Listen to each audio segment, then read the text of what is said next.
This logo never existed? Despite what you might remember, there is no physical evidence of the cornucopia in the Fruit of the Loom logo. Somehow millions of people recall the same exact image that never existed. This phenomenon is known as the Mandela effect. Explanations range from collective false memories to universes colliding.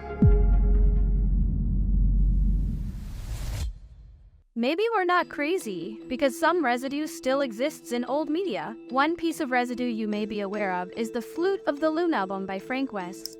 I learned that the artist behind this album cover was a man named Ellis Chappell.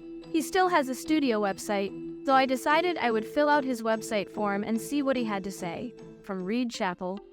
Responding for my dad here, I remember the cornucopia specifically, as does my dad. I was a little kid when Ellis painted the Flute of the Loom cover, and I remember specifically this album being a reference to the cornucopia in Fruit of the Loom's original logo, which is where my dad says he specifically got the inspiration for the design. He said, "Why the hell else would I have used a cornucopia?" So anyway, feel free to ask away. Ellis answered all of our questions and included several photos and personal details about past work as verification that he is indeed who he says he is.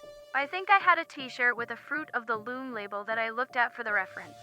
But this piece was primarily made up from my imagination, other than looking at the Fruit of the Loom label. There had to be a cornucopia, or I would have no reason to paint the image that way. The flute takes the place of the cornucopia, but it would not make any sense at all if there had not been a cornucopia to begin with. It's a takeoff of the label, so it has to resemble the label substantially. Otherwise, it would make no sense.